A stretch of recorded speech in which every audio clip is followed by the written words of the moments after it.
तो हम लोग पिछले क्लास में इलेक्ट्रोमैग्नेटिक स्पेक्ट्रम के बहुत सारे कंसेप्टों को कवर कर लिए थे। उसी कंसेप्ट को हम आगे बढ़ाते हुए अगले टॉपिक की तरफ बढ़ रहे हैं और आज हम लोग इसके बारे में सबसे पहला हम लोग मोलर एब्जॉर्बिटिविटी के बारे में सीखेंगे। जो हमारे पास मोलर एब्जॉर्बिटिविटी है, ये खासकर इसके किस फेनोमेना पर डिपेंडेंट होता है। उसके बाद आप लोग को जो नेक्स्ट टॉपिक सीखने को मिलेगा वह यूवी स्पेक्ट्रम का जो मैकेनिज्म होता है या जो फोटोमेट्री हमारे पास जो फोटोमीटर यूज करते हैं वो किस तरह से काम करता है, उसमें कौन से इक्विपमेंट यूज करते हैं, थोड़ा सा उसके बारे में चर्चा करेंगे। ठीक है, तो इसीलिए आप पीछे की चीज़ें आप जरूर इस चीज़ को आप देख लीजिएगा पीछे की लेक्चर देखकर। और आपसे विशेष विशेष रिक्वेस्ट है कि आपको अगर अच्छा लग रहा हो तो आप अपने दोस्तों को भी शेयर करिए, ताकि इस कोरोना काल में काफ़ी मतलब कि बच्चे नहीं पढ़ पाते हैं तो उनको भी अधिक से अधिक इस इन्फॉर्मेशन को मिले, ताकि वो आसानी से पढ़ सके, उनको दिक्कत ना हो। बाकी चीज़ें आपके जो हम इस चैनल पर आपको इस बार जो नीट 2020 का पेपर हुआ है उसका भी हम उसमें केमिस्ट्री फिजिक्स बायोलॉजी का पेपर डिस्कस किया गया है। ठीक है, बायो का पेपर अभी अपलोड कर दिया जाएगा। उसके बाद से आपको क्लास 10 एनसीईआरटी या यूपी बोर्ड सीबीएसई बोर्ड वालों के लिए भी उसमें पूरा मटेरियल दी गई है। ठीक है, तो आप नीचे डिस्क्रिप्शन बॉक्स में सबका लिंक दिया गया है, आप चैनल को सब्सक्राइब कर लेंगे तो आपको जितने भी नए नए वीडियो मिलेंगे सारा अपलोड होता रहेगा। हम बहुत जल्दी ही आप लोग का इसका बॉटनी का भी वीडियो अपलोड करना शुरू कर देंगे। तो आपको BSc first year, second year, third year के लिए बॉटनी, जूलॉजी और केमिस्ट्री तीनों के फुल पैक्ड मटेरियल आपको विथ नोट्स मिल जाएंगे। तो आपको किसी तरह की कहीं कोचिंग, कहीं ट्यूशन या किसी टीचर के पीछे पढ़ने की जरूरत नहीं पड़ेगी। आप अपने घर पर बैठकर आराम से पढ़ाई कर सकते हैं। ठीक है, आपके महीने का बहुत सारे पैसे बचेंगे, जिसके चलते आपको भी बेनिफिट होगा। जितना पैसा आप कोचिंग वालों को देंगे उससे अच्छा कि आप उतने में इंटरनेट भरवा के आप क्या कर सकते हैं, आसानी से बैठकर एक बार क्या 5 बार 6 बार आप समझ सकते हैं। जहां आपको दिक्कत होगी हम हर कमेंट को देखते हैं। आप कमेंट कर देंगे कि सर ये टॉपिक हमको समझ में नहीं आया है, तो हम आपको एक छोटा सा 10 मिनट, 15 मिनट, 20 मिनट का हम छोटा वीडियो अपलोड कर देंगे ताकि आपको उससे आसानी से सेटिस्फेक्शन हो जाए। ठीक है, तो आप उम्मीद करते हैं कि आप हमारी बातों को काफ़ी दूर, बहुत दूरों तक आप पहुंचाएंगे, जिसके चलते हर यूनिवर्सिटी के बच्चों को कहो काफ़ी अधिक से अधिक फायदा हो। ठीक, आइए हम मुद्दे पर लौट कर आते हैं। हमारे पास अगर मोलर एब्जॉर्बिटिविटी की कंसेप्ट होता है तो कहा कि जो भी हमारे पास मोलर एब्जॉर्बिटी होता है वो खासकर जो भी इसको हम लोग आगे चलकर इसका दूसरा नाम होता है, हम लोग कहते हैं मोलर एक्सटेंशन कोफिशिएंट। ध्यान रखेंगे, मोलर एब्जॉर्बिटिविटी को ही आगे चलकर हम लोग मोलर एक्सटेंशन कोफिशिएंट के नाम से जानते हैं और कहता है कि ये खासकर डायरेक्टली प्रोपोर्शनल होता है मोलर अंडरगोइंग। ध्यान रखिए, molecules undergoing an electron transition. आप एक काम करो, इस कंसेप्ट को पहले लिख लो ताकि आपको समझने में बड़ा दिक्कत ना होगा। लिखो फटाफट। तो molar absorptivity of the molar absorptivity formally known as molar extension coefficient molar extension coefficient is a property of molecules undergoing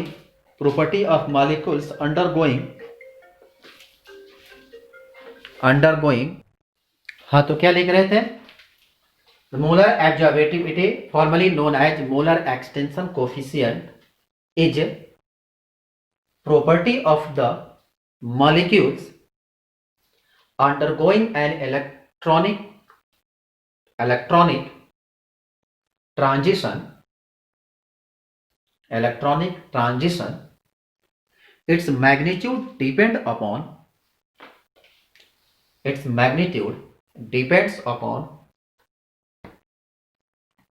the probability of transition and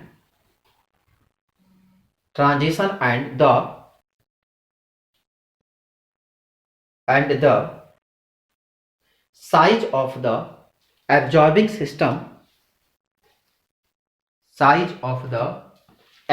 system bracket में लिख लीजिएगा chromophore. The typical value of molar absorptivity vary from 0 to 10 to the power 6, comma देकर लिखो the value of या the value above the 10 to the power 4 are term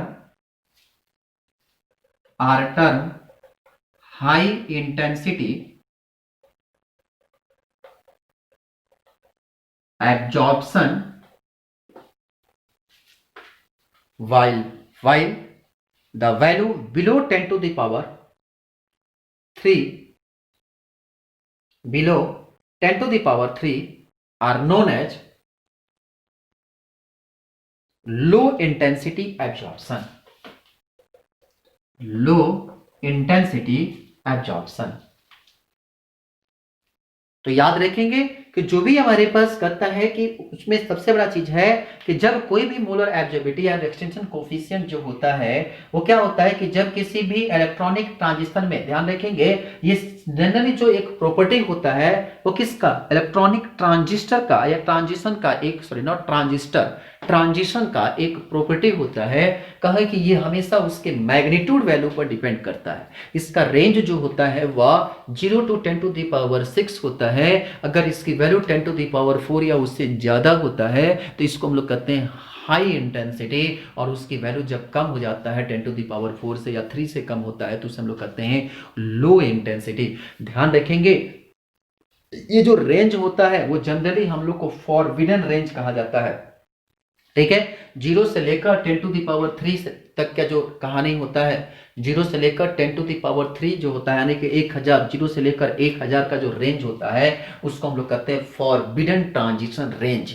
ये कई बार का multiple choice question पूछे जाते हैं, what is the range of forbidden transition. तो इसको आप याद रखना कि 0 से लेकर 10 to the power 3 तक का जो रेंज होता है उसे हम लोग फॉरबिडन ट्रांजिशन रेंज के नाम से जानते हैं, ठीक है। तो लिख लो forbidden transition range have absorptivity in, या forbidden transition have absorptivity in 0 to 10 to the power 3, 0 to 10 to the power 3, ठीक है। इसको जो हम यूनिट कैलकुलेट करते हैं, what is the unit, absorptivity का यूनिट क्या होता है, तो हम इस चीज को जानते हैं वो कहां सीखेंगे, जब आप थर्ड ईयर में आओगे तो थर्ड ईयर के में आपको बड़ा इंपॉर्टेंट चीज लिखने को मिलेगा। ये जितनी भी एब्जॉर्प्टिविटी की कहानी है वहां आपको हम सिखाएंगे फॉरबिडन लॉ, ये नाम ही है वहां पर, फॉरबिडन लॉ क्या है, बेयर्स लॉ क्या है, ठीक है। वहां हम आपको एक रूल, वहां पर हम लोग सीखते हैं कि जब भी किसी भी क्या होता है कि अगर कोई भी मोनोक्रोमेटिक लाइट है, जब मोनोक्रोमेटिक लाइट को होमोजीनियस मिक्सचर से पास कराते हैं तो उसकी जो डिक्रीज इंटेंसिटी होती है वह किसी भी पर्टिकुलर ऑब्जेक्ट जिसका डिस्टेंस x होता है उससे जब पास कराते हैं उसकी जो इंटेंसिटी होता है वो डायरेक्टली प्रोपोर्शनल होता है। यानी कि जो एब्जॉर्बिविटी डिक्रीज जो करता है वो इंटेंसिटी के डायरेक्टली प्रोपोर्शनल होता है। जहां से हम रिलेशन सीखेंगे आपको एब्जॉर्प्टिविटी, जब आपको सेकंड थर्ड ईयर में आपको सीखने मिलेगा फिजिकल केमिस्ट्री का चैप्टर नंबर 3 या 4 है जिसका नाम होता है फोटो का, उसका नाम है आपका फोटो केमिस्ट्री, ठीक है। फोटो केमिस्ट्री थर्ड ईयर का बच्चा जो है उस थर्ड ईयर में जब आप जाएंगे, हम चूंकि वीडियो उसका अपलोड कर देंगे, तो आप थर्ड ईयर में जब जाएंगे तो वहाँ आपको मिलेगा फोटो केमिस्ट्री में, फिजिकल केमिस्ट्री में आपको वहाँ सीखना है। वहाँ पर सीधे कहते हैं कि जो किसी भी लाइट को जब मोनोक्रोमेटिक लाइट को जब होमोजीनियस मिक्सचर से पास कराते हैं तो जो उसकी डिक्रीज इंटेंसिटी होती है या जो इंस्टेंट इंटेंसिटी जो इसमें इंक्रीज जो डिप्ट करती है, जो अंदर जाती है, वो किसी स्मॉल थिकनेस ऑब्जेक्ट के, तो वहां पे जो इंस्टेंटेनियस एब्जॉर्बिटिविटी जो होती है वो डायरेक्टली प्रोपोर्शनल होता है। जहां से आप सीखेंगे कि माइनस डीएल, डिक्रीज का मतलब क्या, minus D I upon minus D I, जो हमारे पास D I upon D X जो होता है वो डायरेक्टली प्रोपोर्शनल होता है इंटेंसिटी का। वहां आपको हम रिलेशन सिखाएंगे कि minus d x upon minus D I upon D x equal to k I होता है। दोनों तरफ मल्टीप्लाई करोगे तो d I upon D x equal to minus k I. तो यहां से हम लोग सीखते हैं कि d I upon I equal to minus k d x. फिर उसके बाद हम इसको सीखेंगे कि अगर मान लीजिए कि इनिशियल इंटेंसिटी आई हो और यह आई से लेकर कहां तक जाता हो, आई नॉट तक जाता हो, या आई नॉट से इनिशियल इंटेंसिटी आई नॉट हो और आई से कहां जाता हो, आई नॉट से आई तक जाता हो, वहां हम आपको दोनों रिलेशन के साथ चलते हैं।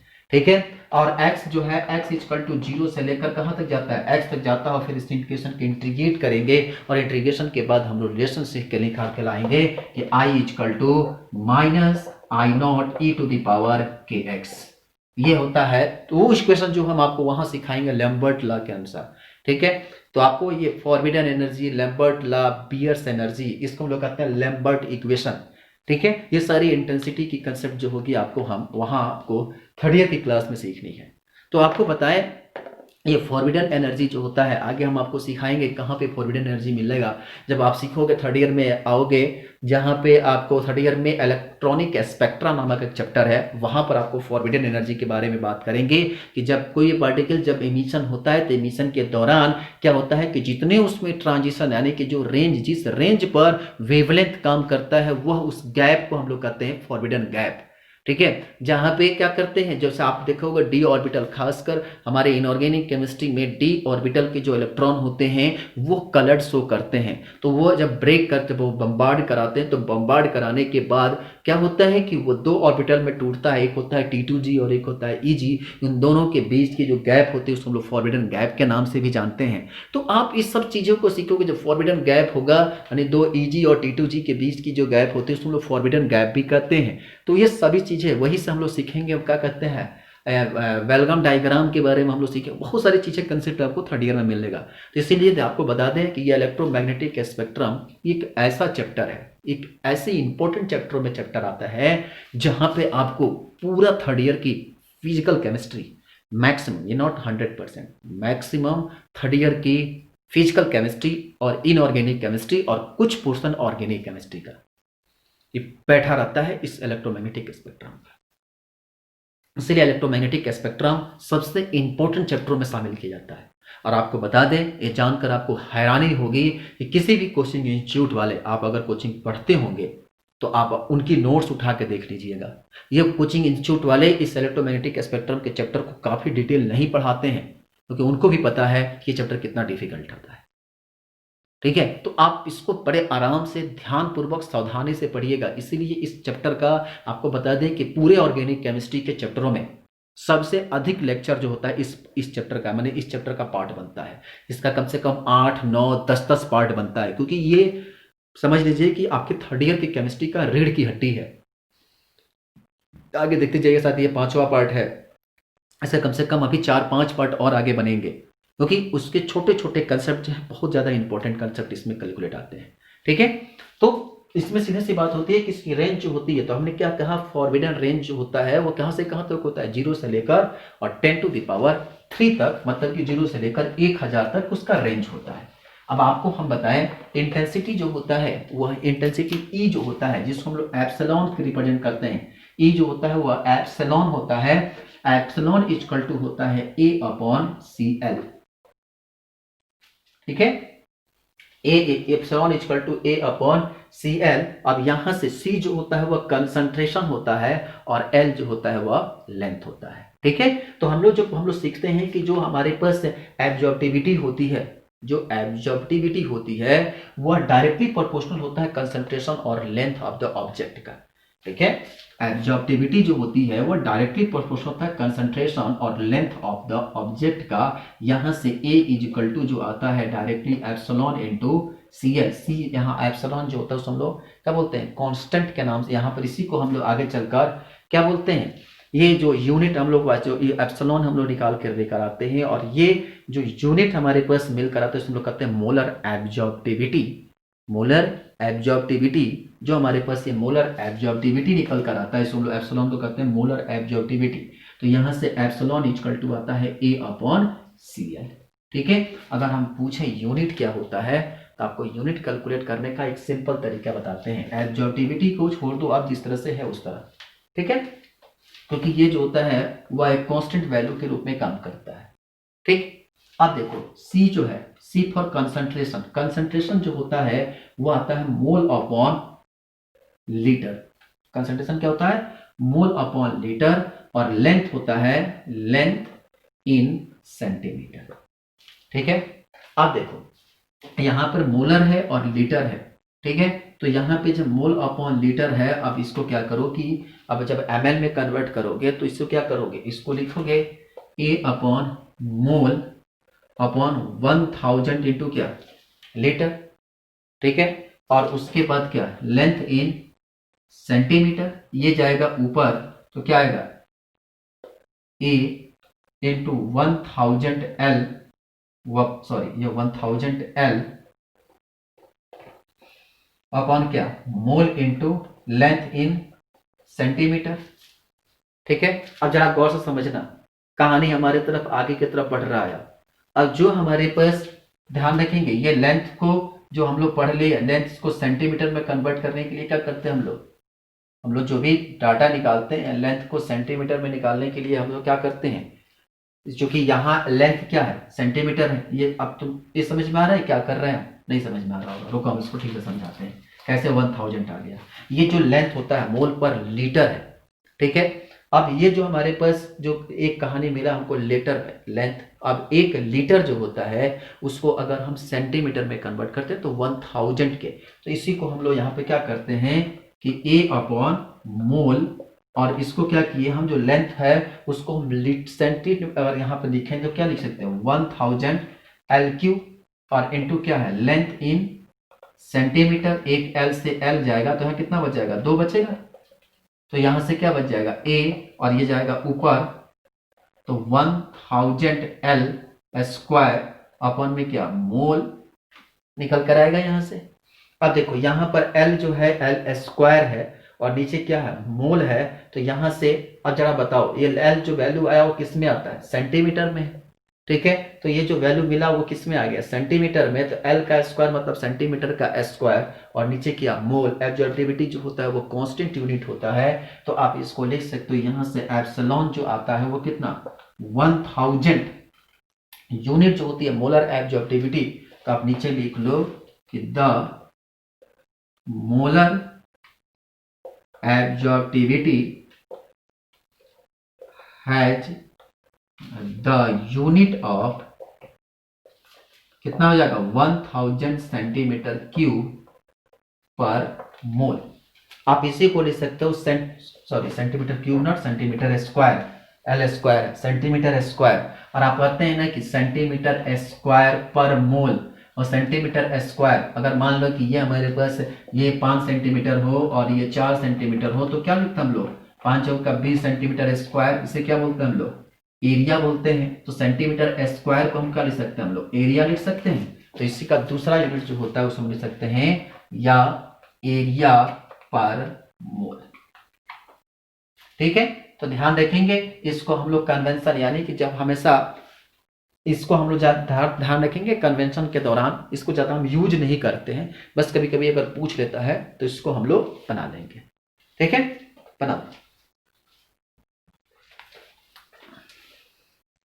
अब इसके बाद हेडिंग डालिए यूवी विजुअल स्पेक्ट्रोमीटर, आप इसको इंपॉर्टेंट में मार्क कर लेना, ये मोस्ट इंपॉर्टेंट टॉपिक है इस चैप्टर का।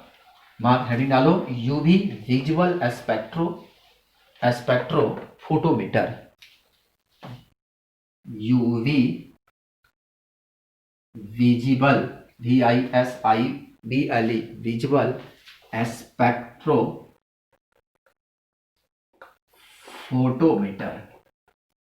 ये सबसे इंपॉर्टेंट टॉपिकों में आता है यूवी विजुअल स्पेक्ट्रोफोटोमीटर। ठीक है, चलिए अब इसमें कहता क्या है कि इसमें हम लोग नॉर्मली विजुअल की कहानी हम लोग सीखेंगे, और उसमें कहानी क्या होता है, कहा कि अगर जो भी हमारे पास एक क्रोमेटिक लाइट दिया जाए, ठीक है, कहते हैं कि मान लीजिए कि हमारे पास अगर कोई स्कैटरिंग लाइट या जब हम अल्ट्रावायलेट रे को जब हम स्पेक्ट्रोस्पेक्ट्रम में जब डालते हैं, तो डालने के बाद सबसे बड़ा चीज होता है कि उसमें कई सारे वेरियस कंपोनेंट होते हैं जो स्पेक्ट्रोस्कोपी में पार्टिसिपेट करते हैं, बहुत सारे वेरियस कंपोनेंट इसमें पार्टिसिपेट करने वाले मिलते हैं। ठीक है, अब देखो सबसे बड़ा चीज होता है कि जो भी हमारे पास जो यूवी स्पेक्ट्रोमीटर से जितने भी कंपोनेंट्स निकलते हैं उसमें कई सारे कंपोनेंट होते हैं। ऐसा भी नहीं होता है, मान लीजिए कि अगर स्पेक्ट्रोमीटर है तो उसमें बहुत सारे ऐसे पार्ट्स होंगे जो उसमें पार्टिसिपेट करेंगे। तो आप एक काम करो, नीचे लिखो, the various component of the, क्योंकि इसमें बहुत लिखना है, लिखते चलो। The various component of the double beam ultraviolet spectrometer, spectro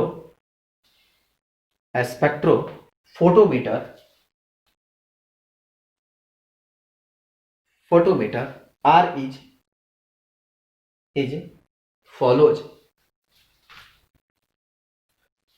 सबसे पहला पार्ट लिखिए, उसमें रेडिएशन सोर्स। पहला पार्ट में लिखिए radiation source.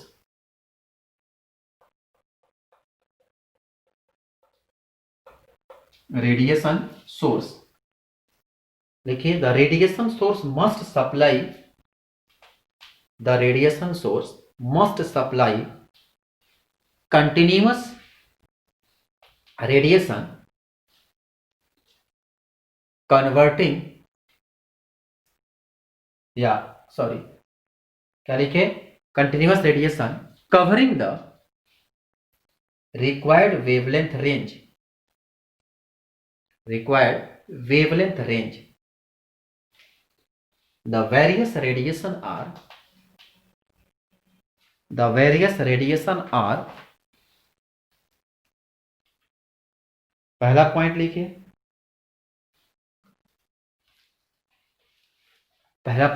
Tungsten pump lamp,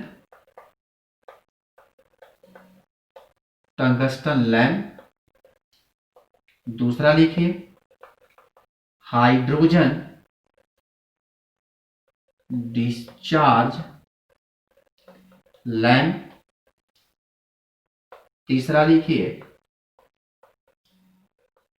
deuterium lamp, चौथा लिखिए जीनोन डिस्चार्ज लैंप, पांचवा लिखिए mercury arc.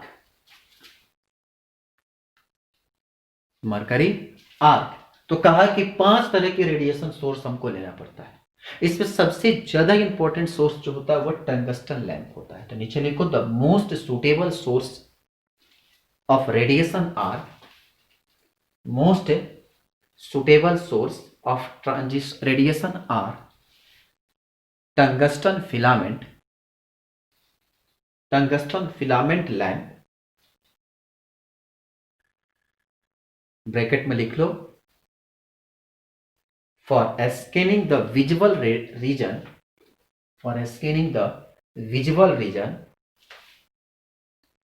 350 nanometer to 800 nanometer, bracket बंद, एंड हाइड्रोजन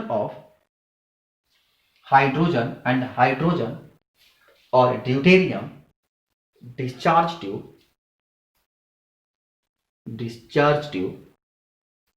for screening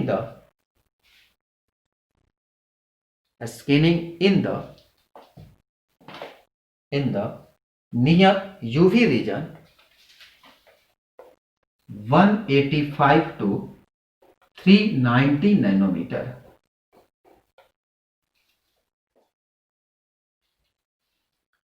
हो गया, नीचे लिखो, the discharge tube containing hydrogen और deuterium, and deuterium gas under pressure is heated electrically, leading to the excitation of the gas molecules and causing them,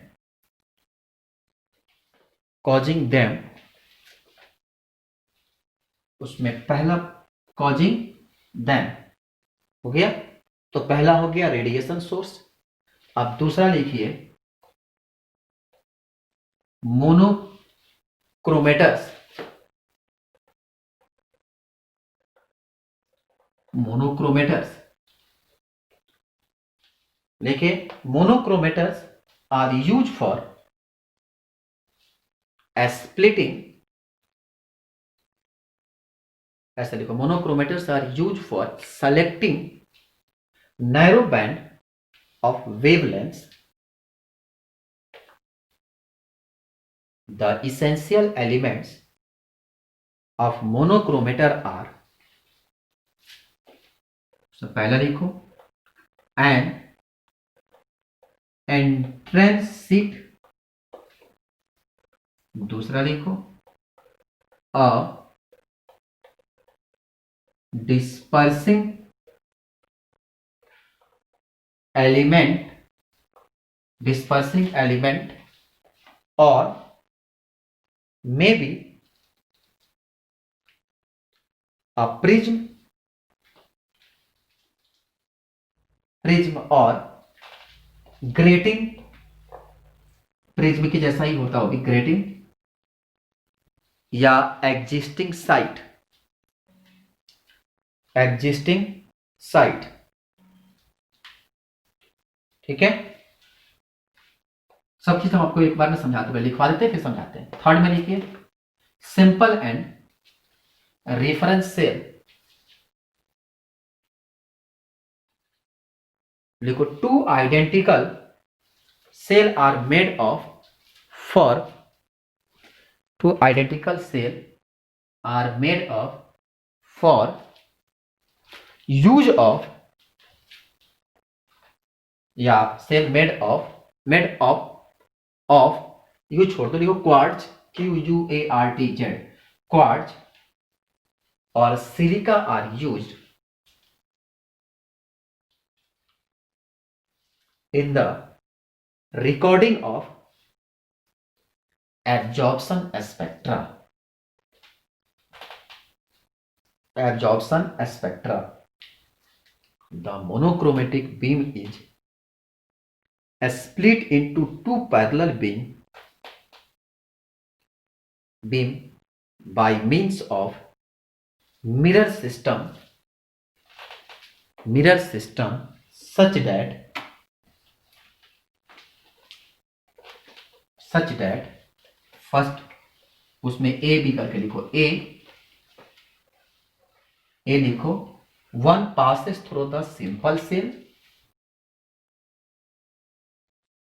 और B लिखो the other through the solvent known as reference cell, ठीक है। कहा कि पहले अब इतना समझ लो, कहा कि मान लो कि हमारे पास एक सोर्स है, ठीक है। सपोज करो कि हमारे पास एक सोर्स है, ठीक है। इस सोर्स को हम मान लो कि हमारे पास एक इलेक्ट्रिक बल्ब है। इलेक्ट्रिक बल्ब साधारण तौर पर ऐसा नहीं होता है, थोड़ा सा हम हमारे भावनाओं को समझिए, ठीक है। अब आप ये मत कहना कि अरे आपको तो बल्ब बनाने भी नहीं आता। मान लो कि इस तरह का कोई एक इलेक्ट्रिक बल्ब है, ठीक। ऐसा नहीं होता है बल्ब, कोई बात नहीं।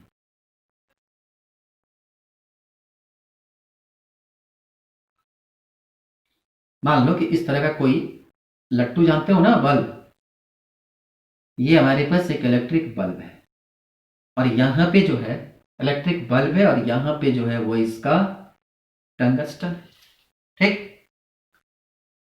यहाँ पे जो है इसके लट्टू, जानते हो ना लट्टू, हम बनारसी लट्टू जानते हैं इसको, ठीक। कहा कि मान लीजिए कि हमारे पास अगर लाइट है, और यहाँ पे अगर कोई मीडियम है जो यहाँ पर प्लेन है, मान लीजिए कि हमारे पास रिफ्लेक्टिव मिरर का यूज कर देते हैं हम लोग, जहां से लाइट क्या करती है, लाइट जब जैसे ही ये क्या होता है, जब पढ़े हो ना फिजिक्स, फिजिक्स तो पढ़े हो गए ना, नहीं पढ़े हो, जब कोई वस्तु को पूछा जाता है, फिजिक्स के कंसेप्ट में पूछा जाता है कि गाड़ियों के जो लाइट होते हैं, हेड लाइट जो होते हैं, उससे लाइट पड़ने के बाद वो सीधी जाती है, ऐसा क्यों? क्योंकि उसे कहा जाता है कि जो मिरर हम लोग बनाते हैं, जो लाइट हम लोग मिरर बनाते हैं, खास करके वो ऑब्जेक्ट जो होता है, जो बल्ब होता है, उसको हम लोग कहाँ रखते हैं, फोकस पे रखते हैं। ऑब्जेक्ट कहाँ रहता है, फोकस पर रहता है, जो रिफ्लेक्ट होने के बाद क्या करता है, जो फोकस पर होता है और रिफ्लेक्ट होने के बाद मिरर के या जो प्रिंसिपल एक्सिस होते हैं उसके क्या होते हैं, पैरेलल हो जाते हैं। पढ़े हो ना, नहीं पढ़े हो? तो इसमें सीधा कहानी क्या होती है कि जो हमारे पास ऑब्जेक्ट होगा ये क्या करेगा, लाइट आकर एमिट तो होगा इसके ऊपर, लाइट आकर इस पर एमिट होगा, और एमिट होने के बाद जब इसके ऊपर पड़ता है और यहां से रिफ्लेक्ट होने के बाद वो क्या करता है, प्रिंसिपल एक्सिस के पैरेलल हो जाता है। आप फिजिक्स का कंसेप्ट को बड़े अच्छे से जानते होंगे, ठीक है। अब जैसे ही ये पैरेलल होता है उसके बाद ये लाइट को कहां इमर्ज कराते हैं, अब इस लाइट को ले जाकर हम किसी एक पॉइंट पर इमर्ज कराते हैं, ठीक, किसी पॉइंट पर इमर्ज कराते हैं। कहा ना कि अगर मान लो कि यहाँ पे कोई लाइट है, यहां से ऑब्जेक्ट जाने के बाद क्या करता है, ये बड़े वो प्रिंसिपल एक्सिस पर इनफाइनाइट दिशा में जाता है। तो ये जब रिफ्लेक्ट होता है तो रिफ्लेक्ट होने के बाद जब इसे हम किसी पॉइंट पर ले आकर क्या करते हैं, हम लोग इमर्ज कराते हैं। मान लीजिए कि हमारे पास एक पॉइंट है जहां पर हम लोग इमर्ज कराते हैं, ठीक है। अब ये जो इमर्जेशन पॉइंट हमारे पास होता है, अब इस पॉइंट को हम लोग यहां पे क्या करते हैं कि इमर्ज करा दिए, ठीक। अब ये जो पॉइंट यहां पर मान लीजिए कि हमारे पास एक निकोल प्रिज्म दे दिया जिससे हम लोग प्रिज्म से लाइट पास कराना है, ठीक। अब जब निकोल प्रिज्म से हम लोग जब इसको लाइट को पास कराते हैं तो पास कराने के बाद क्या होगा कि इसमें से रिफ्लेक्शन होगा। जब लाइट एंट्री करेगा तो यहाँ पे परपेंडिकुलर होगा, वो अपने पॉइंट से क्या करेगा, झुकेगा, और फिर इसमें से लाइट जो होंगे वह बाहर निकलेगा, ठीक है। तो ये जो हमारे पास मोनोक्रोमेटर लाइट मैंने सोर्स हो गया। अब इसमें रेडिएशन में जो भी रेडिएशन हो, टंगस्टन, इसीलिए हम लोग देख रहे हैं ये टंगस्टन है, इसे हम लोग कहते हैं टंगस्टन रेडिएशन या टंगस्टन लैंप, ठीक। तो हमारे पास ये हो गया आपका रिसोर्स, ठीक है। यहां पर हम लोग यूज किए हैं किसका, टंगस्टन रिसोर्स का यूज किए हैं, ठीक है।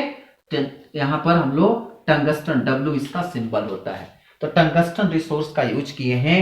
अब लाइट कहां पहुंचा हमारे पास, किसी रेडिएशन के बाद कहां आता है, मिरर से टकराने के बाद आता है प्रिज्म के पास। इसको हम लोग कहते हैं पोलराइजिंग प्रिज्म या रोटेटिंग प्रिज्म।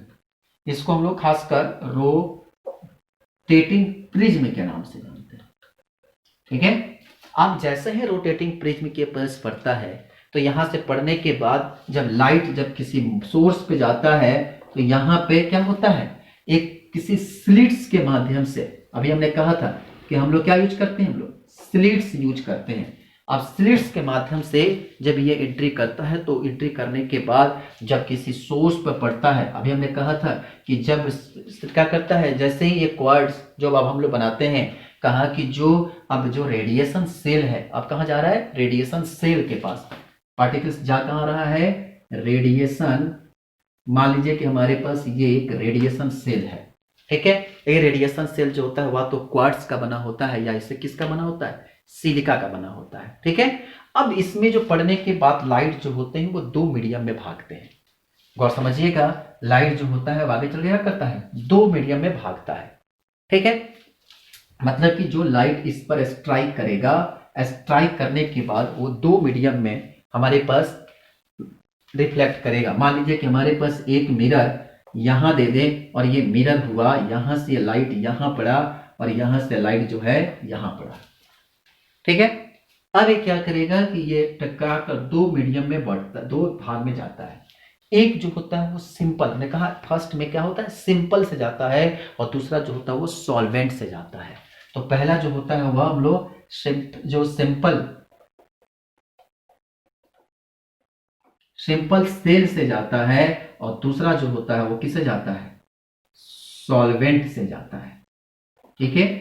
सॉल्वेंट से गया और यहां पे जो होता है हम लोग लगाए रहते हैं, हम लोग कहते हैं फोटो सेल, जो इमेज को बनाता है, यहां पे होता है हम लोग कहते हैं फोटो सेल, ठीक है। फोटो सेल से जो होता है वह लाइट आता है, और आने के बाद ये फोटो सेल से लाइट आया, ठीक है। और जो सॉल्वेंट के पास होता है उसको हम लोग कहते हैं डिटेक्टर। यहां पे जो होता है जो डिटेक्ट करता है उसे हम लोग कहते हैं क्या चीज, डिटेक्टर, ठीक है। डिटेक्टर से जो होता है वह लाइट आता है, और आने के बाद वो किससे मिलता है, यहां आता है डिटेक्टर से लाइट आया, यहां से फोटो सेल से लाइट आया, और वो सीधा किससे करता है, इलेक्ट्रॉनिक आमीटर के पास जाता है। कहाँ आता है? इसको हम लोग कहते हैं electronic ammeter, amplifier, not ammeter, amplifier, electronic amplifier से आता है। और एम्पलीफायर में आने के बाद हम लोग देखते हैं उसका ग्राफ किस तरह का रिप्रेजेंट करता है। अब यहाँ पर इसकी ग्राफिकल रिप्रेजेंटेशन मिलती है, ठीक है, और इसकी ग्राफिकल रिप्रेजेंटेशन मिलती है और जहां से क्या होता है वो रिकॉर्ड की जाती है। इसे हम लोग कहते हैं रिकॉर्डर। रिकॉर्डर में इसे हम लोग रिकॉर्ड करते हैं। ये है पूरा उसका डायग्राम कि सबसे पहले लाइट जो होता है वो किसी टंगस्टन से, हाइड्रोजन से या ड्यूटेरियम से निकलता है।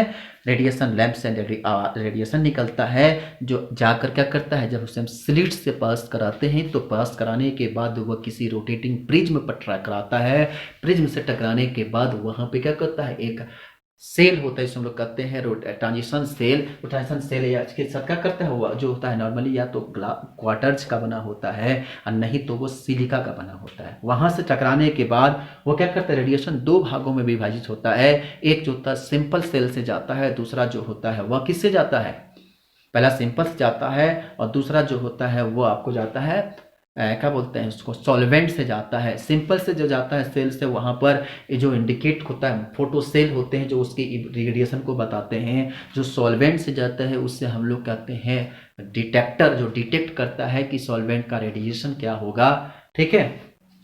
और उसके बाद से क्या करता है, जब डिटेक्टर आकर जब इसे हम लोग एम्पलीफायर से जब पास कराते हैं, तब एम्पलीफायर से पास कराने के बाद स्क्रीन पर हमको रिकॉर्डिंग मिलता है कि कितना वेवलेंथ, कितना रेंज पर ये क्या कर रहा है, अपना स्प्लिटिंग एनर्जी शो कर रहा है। कितनी इसकी विजिबिलिटी क्या है, किसी इनकी पूरी जो बायोग्राफी होगा वो उस रिकॉर्ड पर आपको नहीं, कंप्यूटर स्क्रीन पर हमें पूरी ग्राफिंग जो होती है वो मिल जाती है। यही है पूरी क्या चीज, स्पेक्ट्रोफोटोमीटर।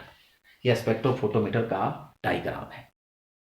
फिर से समझ लीजिए, फोटो स्पेक्ट्रोफोटोमीटर क्या है कि ये विजुअल जो खासकर यूवी रेंज की जो हम लोग ने कहानी, इसमें चूंकि यूवी विजुअल रे की स्पेक्ट्रोमीटर की बात कर रहा है, तो अल्ट्रावायलेट रेंज जब हम लोग सीखते हैं तो वहां पर सबसे पहले आप किस सोर्स का यूज करेंगे वो देखेंगे, फिर उसके बाद वो किससे स्ट्राइक करेगा वो लिखेंगे, फिर उसके बाद वो कितने भागों में डिवाइड करता है वो देखेंगे, फिर उसके बाद एम्पलीफायर से पास करने के बाद लास्ट में रिकॉर्डर से हमें क्या करते हैं, हम उसको रिकॉर्ड करते हैं। अभी हम आपको ग्राफिकल, ये रिप्रेजेंटेशन अभी हम आगे ग्राफिकल भी दिखाएंगे कि किस तरह से आपका क्या करते हैं वो कितने वेव रेंज पर काम करता है। आगे चलकर जब इसी कंसेप्ट जो हम लोग आज पढ़ रहे हैं ना, फोटो स्पेक्ट्रोमीटर, आपको बता दें कि थर्ड ईयर में जब जाओगे, इस साल थर्ड ईयर के पेपर में भी क्वेश्चन दिया गया था TiH2O का होल 6 से 3+, यही आपके सिलेबस में एक पार्ट क्वेश्चन टॉपिक है। ये कम्प्लेक्स है जिसमें आपको इसका फोटो स्पेक्ट्रोमीटर की पूरी कहानी बतानी है, कितना रेंज पर काम करता है, कितना ग्राफ होता है। इस चैप्टर में हम आगे सीखेंगे ग्राफ पर कैसे वेवलेंथ, जैसे आप पढ़ते हो ना, अगर क्या बायो के स्टूडेंट हो तो आपको इलेक्ट्रोकार्डियोग्राफ पढ़ाया जाता है, उसी तरह से यहाँ पर भी बेंजीन का, फिनॉल का, ये अलग अलग कॉम्प्लेक्सेस का किस तरह से ग्राफिकल रिप्रेजेंटेशन करते हैं, वेवलेंथ कैसा घटता बढ़ता है, ऐसा लगेगा कि हम इलेक्ट्रोकार्डियोग्राफ ECG पढ़ रहे हैं। उस तरह से इसकी ग्राफिकल रिप्रेजेंटेशन होती है, ठीक है। तो रिकॉर्डिंग करने के बाद उसकी ग्राफ कैसे मिलती है, तो उनको हम लोग रिकॉर्डिंग जिसके माध्यम से करते हैं, जिस रेंज पर वो मैक्सिमम रेंज पर जाता है, वो उसका जहां पे वो क्या करता है, यहां तक वो पार्टिकल आसानी से विजिबिलिटी को शो कर सकता है, ठीक। तो इस रिकॉर्डर से हम लोग रिकॉर्ड करते हैं। तो ये है इसका डायग्रामेटिक रिप्रेजेंटेशन। चलिए ठीक है, तो आप उसके बाद लिखो, क्या लिखे थे हम लोग, दो पार्ट बनाए थे ना कि दो पार्ट का होता है। पहला चीज तो होगा उससे हम लोग कहते हैं कि सॉल्वेंट, जैसे हम लोग क्या करते हैं रेफरेंस सेल के नाम से जानते हैं, तो सॉल्वेंट से हो गया, उसमें रेफरेंस सेल के नाम से जानते हैं, ठीक है। तो नीचे लिखिए, the choose of solvent is very important, the choice of solvent is very important, the solvent use should be of spectrograde. Spectrograde का मतलब होता है हाईली प्योरिटी, ब्रैकेट में लिख सकते हो highly purity spectrograde. It should not react chemically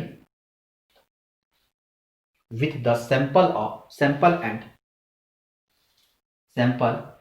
the transparent over the desired range of wavelength wavelength,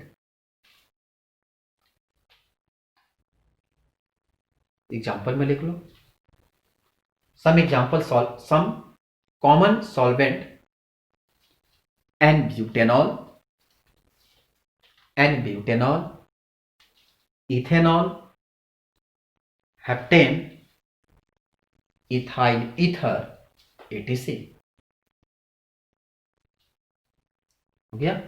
नीचे लिखो solution of 10 to the power -5 to 10 to the power -5 to 10 to the power -2 10 to the power -2 molar concentration are generally used for recording of UV spectrum। हो गया। चौथा point पे लिखिए detector,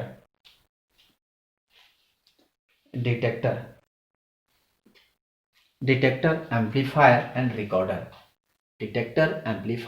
recorder, देखो there are three common type of detector which are widely used in UV spectrophotometer।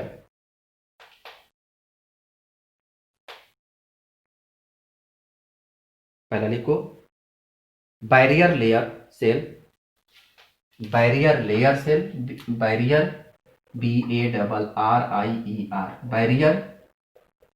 Cell. दूसरा लिखो photomultiplier cell या photomultiplier tube, और तीसरा लिखो फोटो सेल। ठीक है। नीचे लिखो after passing through the simple on reference cell, the light beams are focused onto the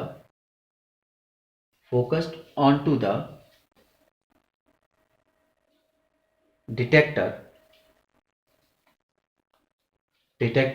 the output of the amplified by a phase sensitive amplifier which is finally recorded by the pen recorder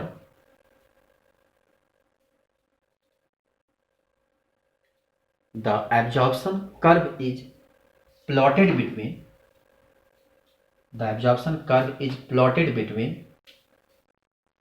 wavelength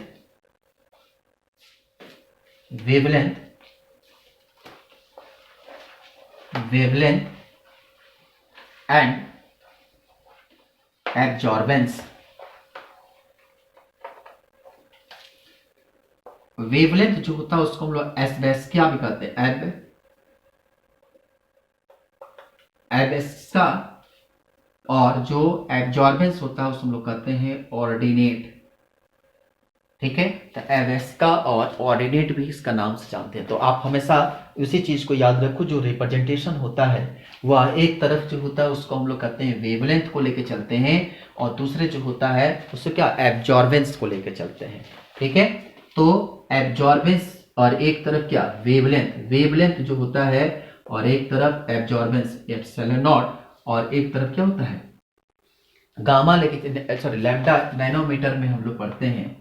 ठीक है। जो हमारे पास range मिलता है, मान लीजिए कि हमारे पास 200 से 200, 240, 280 और एक क्या 300 का रेंज हो।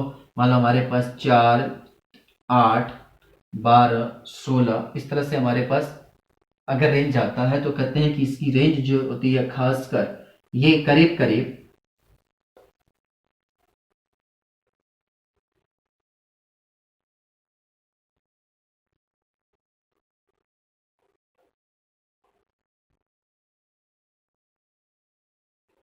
ये जितने भी आपको रिकॉर्डिंग ग्राफ मिलते हैं ना, ये सारे ग्राफ जो होते हैं वो हमेशा याद रखिएगा, और प्रैक्टिकल डाटा है। तो इसके जो मैक्सिमम हमारे पास जो लैम्डा होता है, लैम्डा जो हमारे पास वेवलेंथ होता है, तो मैक्सिमम लैम्डा जो होता है उसका रेंज जो होता है वो करीब करीब कितना 10 to the power 2 to 10 to the power 4 के बीच में इसकी रेंज होती है। ठीक है, तो इसका जो मैक्सिमम लैम्डा का मैक्सिमम रेंज होता है वह 10 टू द पावर 2 से लेकर 10 टू द पावर 4 के बीच में होता है, क्योंकि जब 4 से ज्यादा होता है तो हाई फ्रीक्वेंसी हो जाती है, 2 से जब कम होता है तो काफी रेयर केस में, क्योंकि हम लोग जब भी यूवी रेंज पढ़ते हैं वो क्या होता है भाई 10 टू द पावर 2 मतलब कितना 100, 10 इंटू 10 100, 100 से कितना ये 10 टू द पावर 4, तो इसके बीच का ही रेंज हम लोग जब से देखते हैं तो आपको ही पता है कि इसकी जब भी हम लोग रेंज देखेंगे वो मैक्सिमम रेंज जो होगा 10 टू द पावर 2 से लेकर 10 टू द पावर 4 के रेंज के रूप में काम करते हैं। तो ये मैक्सिमम पॉइंट इसका रेडिएशन होता है और हम लोग क्या करते हैं एब्जॉर्बेंस को इसी प्लॉट के माध्यम से हम लोग आसानी से कैलकुलेट करते हैं। ठीक है, तो ये कहानी है इसका यूवी विजुअल स्पेक्ट्रोफोटोमीटर का। हम जब अगले क्लास में मिलेंगे तो उस क्लास में आपको हम सीखेंगे कि टाइप ऑफ इलेक्ट्रॉनिक ट्रांजिस्टर। वहाँ इलेक्ट्रॉनिक ट्रांजिस्टर में हम लोग पढ़ते हैं कि पाई ट्रांजिस्टर क्या होता है, सिग्मा किस तरह से काम करता है, पढ़े हो ना केमिकल बॉन्डिंग में, बॉन्डिंग एंटी बॉन्डिंग, पाई पाई सिंगल सिग्मा सिग्मा स्टार पाई पाई स्टार पढ़े हो ना, जिस तरह से वहाँ पर बॉन्डिंग एंटी बॉन्डिंग पार्टिसिपेट करता है वहाँ यहाँ भी उसी तरह से पार्टिसिपेशन होता है। और जब टाइप ऑफ ट्रांजिस्टर हम लोग इसमें सीखेंगे कई तरह के, उसमें हम लोग पढ़ते हैं pi electron, an electron, sigma electron, फिर दोनों को आपस में मिलाकर कौन सा बॉन्डिंग में पार्टिसिपेट करता है, कौन एंटी बॉन्डिंग में पार्टिसिपेट करता है, pi pi interaction, pi sigma interaction, n pi interaction, ये सब चीज़ें हम लोग आगे की क्लास में कवर करेंगे। ठीक है, जहां आपको कोई भी दिक्कत होगी आप उसे जरूर बताइएगा। ठीक है, आप अच्छा लगेगा तो आप कमेंट बॉक्स में बताइएगा किस तरह का आपको लगा, लेकिन हाँ आप अपने दोस्तों को शेयर करना बिल्कुल मत भूलिएगा। हम जल्द ही इसके अगले पार्ट को लेकर हाजिर होंगे। Okay, thank you so much.